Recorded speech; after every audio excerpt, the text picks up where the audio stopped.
बच्चों इसके पहले वाले भाग में बात कर रहा था मैं आपसे कि कुछ जो व्यक्ति हैं अर्थात जो मुख्य अधिकारी या जो मुख्य जो नेता होते थे व्यापारियों के काफिलों के, वो अत्यधिक शक्तिशाली होने के बाद में कभी कभी जो अपना स्वतंत्र राज्य स्थापित कर लेते हैं तो वो व्यवस्था किस प्रकार से जन्म लेती है या फिर उसकी जो पृष्ठभूमि में किस प्रकार का जो कार्य है और किस प्रकार की जो नीतियां हैं वो प्रभावशाली रहती है, तो उसके बारे में हम इस भाग में देखेंगे।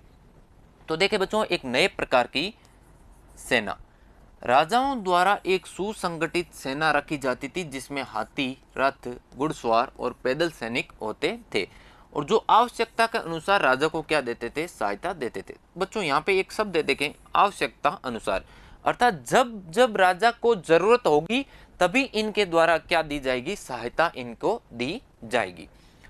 इन सेनापतियों को नियमित वेतन नहीं दिया जाता था। तो बच्चों यहाँ पे देखें कि इन सेनापतियों को क्या नहीं दिया जा रहा है, नियमित रूप से किसी भी प्रकार का यहाँ पे वेतन नहीं दिया जा रहा। अब वेतन नहीं दिया जा रहा है तो इनको बच्चों देंगे क्या, कि इनकी सेवा के बदले में कुछ को क्या दिया जाता था, भूमि दान दिया जाता था। तो बच्चों इससे एक नई व्यवस्था जिसका जिक्र मैंने पहले वाले भाग में भी किया था, जिसका नाम है सामंती व्यवस्था या सामंतवादी व्यवस्था, वो जन्म ले रही है। अर्थात यहाँ पे देखिए बच्चों, इन सेनापतियों को राजा के द्वारा किसी भी प्रकार का वेतन नहीं दिया जा रहा। वेतन नहीं दिया जा रहा है तो इनको क्या दी जा रही है, इसके बदले में भूमि दान में दी जा रही है कि आपको यह क्षेत्र दान में दिया जाता है। अब इस भूमि से जो कर और जो आय होगी उनको इकट्ठा करने का कार्य किसका होगा बच्चों, इस सेनापति का होगा। अब देखें, इस भूमि से ये कर वसूल करके सेना और घोड़ों की क्या किया करते थे, देखभाल किया करते थे। इस तरह के व्यक्ति सामंत कहलाते हैं। अर्थात ये जो व्यक्ति हैं बच्चों, जो सेनापति है, ये सेनापति या फिर जो व्यक्ति है वो क्या कहला रहा है, सामंत कहला रहा है। जहां कहीं भी शासक दुर्बल होते, बच्चों देखें बच्चों यहाँ पे एक सबसे महत्वपूर्ण बात है, जहां कहीं भी शासक या राजा दुर्बल अर्थात कमजोर हो गया तो सामंत स्वयं को स्वतंत्र घोषित करने की कोशिश करने लग जाते। अर्थात ये सामंत खुद को क्या घोषित कर देते थे, राजा घोषित कर देते थे, यदि इनके ऊपर का जो राजा है वो शक्ति में क्या हो गया, कमजोर हो गया। और इससे जो व्यवस्था है वो है बच्चों सामंतवादी व्यवस्था। अर्थात इसमें कुछ नहीं है, जो सेनापति है, सेनापति को एक भूमि दी जाती है, भूमि दान दिया जाता है, वहां से वह कर वसूल कर सेना का खर्चा निकालता है। और जब भी शासन और शासक जो है वो यदि दुर्बल और कमजोर होता है तो ये सामंत क्या कर देता है, खुद को स्वतंत्र घोषित अर्थात खुद को ही राजा घोषित कर देता है। तो ये जो पूरी की पूरी व्यवस्था है, ये व्यवस्था क्या कहलाती है बच्चों, सामंतवादी व्यवस्था कहलाती है। इस सामंतवादी व्यवस्था का इस प्रकार से यहाँ पे हम क्या देख रहे हैं, उदय देख रहे हैं। अब देखिए बच्चों, जो दक्षिण के राज्य हैं उनमें सभाएं अर्थात जो ये किस प्रकार से यहाँ पे संगठन कार्य कर रहे हैं, यहाँ के अभिलेखों में कई स्थानीय सभाओं की चर्चा है। इसमें से एक ब्राह्मण भूस्वामियों का संगठन सभा कहलाता है। अर्थात यहाँ पर जो विभिन्न प्रकार के संगठन है वो क्या कहला रहे, सभा कहला रहे। और दक्षिण भारत की बात करें तो यहाँ पर ब्राह्मण भूस्वामियों का एक संगठन है और इस संगठन को क्या नाम से जान रहे हैं, सभा के नाम से जान रहे हैं। अब ये कार्य क्या करेगी, ये सभाएं उप समितियों के जरिए सिंचाई, खेती से जुड़े कार्य, सड़क निर्माण के और स्थानीय मंदिरों की देखभाल के कार्य करती थी। अर्थात यहाँ पे देखेंगे बच्चों, जो प्रशासन का कार्य इन सभाओं के द्वारा ही किया जा रहा है। अर्थात सड़क निर्माण का कार्य, मंदिर निर्माण या फिर देखभाल के कार्य, सिंचाई से जुड़े कार्य, खेती से जुड़े कार्य, इन सभी कार्यों की देखभाल और इनका प्रशासन किसके द्वारा किया जा रहा है, इन सभाओं के द्वारा किया जा रहा है। जिन क्षेत्रों में भूस्वामी ब्राह्मण नहीं होते थे वहां पर एक अन्य अर्थात उर नामक एक ग्राम सभा होती थी, इसका उल्लेख मिलता है। अर्थात जिन क्षेत्रों में भूस्वामी ब्राह्मण वर्ग से नहीं होते थे वहां पर एक अन्य सभा होती थी और इस सभा का नाम था उर। इन सभाओं पर संभवतः धनी और शक्तिशाली भूस्वामी होते थे और व्यापारी होते थे, उनका क्या होता था, इन सभाओं के ऊपर नियंत्रण रहता था। अर्थात जो धनी वर्ग या फिर बात करें कि जो व्यापारी वर्ग है वो क्या करते थे बच्चों, इनको नियंत्रित करते या फिर इनको चलाने का कार्य किए करते थे। उस जमाने में बच्चों बात करें आम लोग या सामान्य लोगों के बारे में या फिर इनके जन जीवन के बारे में, तो इस जमाने में के जन साधारण के जीवन की थोड़ी बहुत झलक हमें कहाँ से मिलेगी बच्चों, उस समय के जो नाटक हैं इन नाटकों से उस समय के जो साधारण लोग हैं, आम जनजीवन है, उनके बारे में हमें जानकारी मिलती है। और इसमें सबसे प्रमुख जो कवि हैं वो हैं कालिदास। इन्होंने राज दरबार के जीवन के चित्रण के लिए क्या किया, प्रसिद्ध कार्य किया। इन नाटकों में राजा और ब्राह्मणों को संस्कृत बोलते हुए दिखाया गया है। बच्चों यहाँ पे बात करेंगे कि यहाँ पे दो भाषाएं, एक तो संस्कृत बोली जा रही है और दूसरी भाषा यहाँ पर बोली जा रही है प्राकृत भाषा। तो संस्कृत भाषा बोलेंगे बच्चों राजा और ब्राह्मण वर्ग के द्वारा। वहीं प्राकृत की बात करें तो जो आम लोग हैं या फिर जो सामान्य साधारण लोग हैं वो प्राकृत भाषा बोलते हुए दिखाए गए हैं और आम लोगों को प्राकृत भाषा बोलते हुए दिखाया गया है। कालिदास के सबसे प्रसिद्ध नाटक कौन सा बच्चों, अभिज्ञान शाकुंतलम। अभिज्ञान शाकुंतलम नामक नाटक है सबसे प्रसिद्ध और इसके रचनाकार हैं कालिदास। इसमें दुष्यंत नामक राजा है और शकुंतला नामक जो एक युवती है उसकी प्रेम कहानी का वर्णन अभिज्ञान शाकुंतलम नामक नाटक में किया गया है। एक गरीब मछुआरे के साथ राज कर्मचारियों के द्वारा किए गए दुर्व्यवहार की चर्चा इस नाटक में अर्थात अभिज्ञान शाकुंतलम जो नाटक है उसमें की गई है। तो देखें ये दुर्व्यवहार किस प्रकार से होता है। एक गरीब मछुआरे को एक कीमती अंगूठी मिली और यह अंगूठी बच्चों वह थी जिसे राजा ने शकुंतला को क्या दिया था, भेंट दिया था। पर इस अंगूठी को दुर्घटनावश क्या किया, एक मछली निगल गई। जब मछुआरे को ये अंगूठी मिली तो वह इसको लेकर राजमहल पहुंचा। राजमहल पहुंचा तो बच्चों जो द्वारपाल और जो मुख्य पुलिस अधिकारी है, द्वारपाल ने कहा कि आपने इस अंगूठी को क्या किया, चोरी की है और आप क्या हो, चोर हो। और मुख्य जो पुलिस अधिकारी वो भी इस मछुआरे के साथ में क्या है, बहुत बुरा बर्ताव करता है। राजा उस अंगूठी को देखकर क्या हुआ, बहुत खुश हुआ और उन्होंने उस मछुआरे को क्या दिया है बच्चों, इनाम दिया है।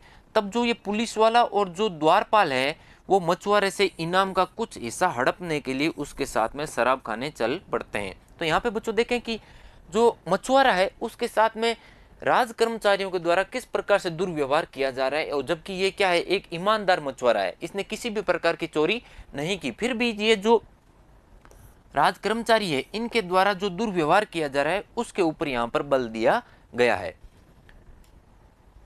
एक प्रसिद्ध व्यक्ति का नाम बताओ बच्चों जिसने प्राकृत में उपदेश दिए हैं और एक राजा का नाम बताना है जिसने प्राकृत में अपने अभिलेख लिखवाए हैं। तो बच्चों इन प्रशस्तियों के साथ साथ में हमने जो पिछले अध्यायों में पढ़ा है कि एक प्रसिद्ध व्यक्ति का नाम बताना है जिसने प्राकृत भाषा में उपदेश दिए हैं। तो बच्चों बात करें महात्मा बुद्ध और महावीर स्वामी। याद करें बच्चों महात्मा बुद्ध और महावीर स्वामी को, तो इन्होंने और इनके अनुयायियों ने अपने उपदेश कौन सी भाषा में दिए थे बच्चों, प्राकृत भाषा में दिए थे। वहीं बच्चों बात करें जो मौर्य वंश का सबसे प्रतापी शासक है अशोक महान या फिर सम्राट अशोक, इन्होंने जो अभिलेख लिखवाए, अभिलेख कौन सी भाषा में लिखवाए थे, प्राकृत भाषा में लिखवाए थे। राजा की सेना के बारे में देखें बच्चों कि किस प्रकार से सेना एक स्थान से दूसरे स्थान पर जाती थी और कौन कौन सी इनके साथ में विशेषताएं होती थी। राजा बड़ी मात्रा में साजो सामान लेकर यात्रा करते हैं। हथियारों के अतिरिक्त रोजमर्रा के उपयोग में आने वाली चीजें, बर्तन, असबाब, खाने पीने का सामान, विभिन्न प्रकार की चीजें इनमें शामिल होती थी। अर्थात ये इस प्रकार की चीजें साथ में रखते थे। ये सारी चीजें ठेले गाड़ियों पर ऊंटों और हाथियों या फिर सामान ढोने वाले जो जानवर होते थे उनकी पीठ पर लाद कर ले जाई जाती थी। अर्थात बच्चों इसमें बताया गया है कि किस प्रकार से इन सामग्रियों को एक स्थान से दूसरे स्थान पर राजा या फिर इस सेना के द्वारा लेके जाया जाता था। इस विशाल सेना के साथ साथ संगीतकार भी जाते, नगाड़े, बिगुल और तुरी बजाते हुए चलते रहते थे। अर्थात ये जो संगीतकार है ये भी इन सेनाओं के साथ में ही रहते थे। रास्ते में पड़ने वाले गांव वालों को उनका क्या करना पड़ता था, सत्कार करना पड़ता था। वे दही, गुड़ और फूलों का क्या लाते, उपहार लाते और जानवरों को चारा भी देते थे। वे राजा से भी मिलना चाहते थे ताकि अपनी शिकायत या फिर जो कोई अनुरोध है उसके सामने रख सके। बच्चों ये तो थी जो सेना है उसके बारे में सामान्य बात। अब देखें कि इस सेना के किसी क्षेत्र से गुजरने पर उस क्षेत्र पर क्या प्रभाव पड़ रहा है। तो देखें कि ये सेनाएं अपने पीछे विनाश और विध्वंस की निशानी छोड़ जाती थी। अक्सर गांव वालों की झोंपड़ियां हाथी क्या करते थे, कुचल डालते थे और व्यापारियों के काफिलों में जो जूते बैल हैं इस हलचल भरे माहौल से डरकर भाग खड़े होते। बाण भट्ट नामक जो कवि हैं उन्होंने हर्षचरित ग्रंथ की रचना की थी वो कह रहे हैं कि पूरी दुनिया धूल के गर्त में डूब जाती थी जब ये सेनाएं किसी क्षेत्र से क्या करती थी, गुजरती थी। अर्थात जिस क्षेत्र से ये सेनाएं बच्चों गुजर रही है वहां पर विनाश और विध्वंस अत्यधिक मात्रा में होता था। चीनी यात्री फायान, जिसके बारे में हमने पहले के अध्याय में पढ़ा, यह भी क्या कर रहा है, उन लोगों की दुर्गति की ओर ध्यान आकृष्ट करवाता है जिन्हें ऊंचे और शक्तिशाली लोगों द्वारा क्या माना जाता है बच्चों, अछूत और अपवित्र समझा जाता है। इन लोगों को शहर के बाहर रहना पड़ता था। अब फायान एक उल्लेख बताते हैं और इस उल्लेख में बता रहे हैं कि कुछ विशेष वर्ग या कुछ विशेष लोग हैं, उनको अछूत या फिर अपवित्र समझा जाता था और इनको शहर के बाहर ही रखा जाता था। अगर इन लोगों को शहर के भीतर आना होता था तो सभी को आगाह करने के लिए लकड़ी के एक टुकड़े पर चोट करते रहते थे और ये आवाज सुनकर लोग क्या हो जाते थे, सतर्क हो जाते और अपने को किसी भी प्रकार के संपर्क से इन लोगों से क्या करते थे, बचाते थे। अर्थात जब ये लोग शहर में आते किसी कार्य विशेष से तो ये क्या करते, साथ में एक लकड़ी रखते और इस लकड़ी को ठोकते हुए आते ताकि जो अन्य लोग हैं वो इनकी आवाज सुनकर इनसे क्या हो जाए, दूर हो जाए और अछूत या फिर किसी भी प्रकार के अपवित्र संबंध से ये क्या करते थे, बचने का प्रयास करते थे। इस प्रकार का उल्लेख चीनी यात्री है फायान वो यहाँ पे कर रहे हैं। अन्यत्र में देखें बच्चों मरुभूमि, अर्थात अब बात कर रहे हैं बच्चों जो अरब है। अरब क्या है बच्चों, मरुस्थल है, वर्तमान में भी मरुस्थलीय भूमि है। अर्थात मरुभूमि होते हुए भी सदियों से अरब यातायात का क्या है, एक बड़ा केंद्र था। दरअसल अरब के व्यापारी और नाविकों ने भारत और यूरोप के बीच में समुद्री व्यापार बढ़ाने में एक महत्वपूर्ण भूमिका निभाई। अर्थात जब भारत और यूरोप के साथ में संबंध स्थापित हो रहे हैं तो बीच में जो क्षेत्र पड़ता है वो कौन सा पड़ता है बच्चों, अरब का प्रायद्वीप पड़ता है। और अरब के जो व्यापारी हैं ये संबंध स्थापित करने में अपनी महत्वपूर्ण भूमिका यहाँ पे निभा रहे हैं। अरब में रहने वाले अन्य लोगों में कौन से थे बच्चों, बेदुइन लोग थे। ये क्या होते थे, घुमक्कड़ प्रवृत्ति के होते थे और ये मुख्य रूप से ऊंटों पर आश्रित होते थे क्योंकि ये एक ऐसा मजबूत जानवर जो क्या है मरुभूमि में भी स्वस्थ रह सकता है और कई दिनों तक बिना पानी पिए भी ये जानवर रह सकता है। लगभग 1400 वर्ष पहले की बात करें तो पैगंबर मोहम्मद ने इस्लाम नामक एक नए धर्म की क्या की है बच्चों, शुरुआत की है। ईसाई धर्म की तरह ही इस्लाम ने भी अल्लाह को क्या माना है, सर्वोपरि माना है। अर्थात इस्लाम धर्म में सर्वोपरि कौन है बच्चों, अल्लाह। उनके बाद सभी लोग क्या हैं, समान हैं, किसी भी प्रकार का भेदभाव नहीं है। यहाँ इस्लाम धर्म के पवित्र ग्रंथ कौन सा बच्चों, कुरान। वहीं बच्चों हमने देखा था कि जो ईसाई धर्म है, ईसाई धर्म का पवित्र ग्रंथ कौन सा था बच्चों, वो था बाइबिल। मुसलमान स्त्रियों और पुरुषों के लिए, विश्वास रखने वाले स्त्रियों पुरुषों के लिए, भक्त स्त्रियों पुरुषों के लिए, सच्चे स्त्री पुरुष, धैर्यवान और स्थिर मन, दान देने वाले, उपवास रखने वाले, अपनी पवित्रता बनाए रखने वाले, अल्लाह को हमेशा याद करने वाले स्त्रियों और पुरुषों के लिए अल्लाह ने इन सब के लिए क्या है, क्षमा और पुरस्कार रखा है। तो बच्चों यहाँ पे देखें कि किस प्रकार से विभिन्न प्रकार की जो विशेषताएं स्त्री और पुरुष रखते हैं उन सभी के लिए ये बता रहे हैं कि अल्लाह ने क्या रखा है, क्षमा और पुरस्कार का इनके लिए प्रावधान रखा है। अगले 100 सालों के दौरान इस्लाम उत्तरी अफ्रीका, स्पेन, ईरान और भारत में क्या कर गया, फैल गया।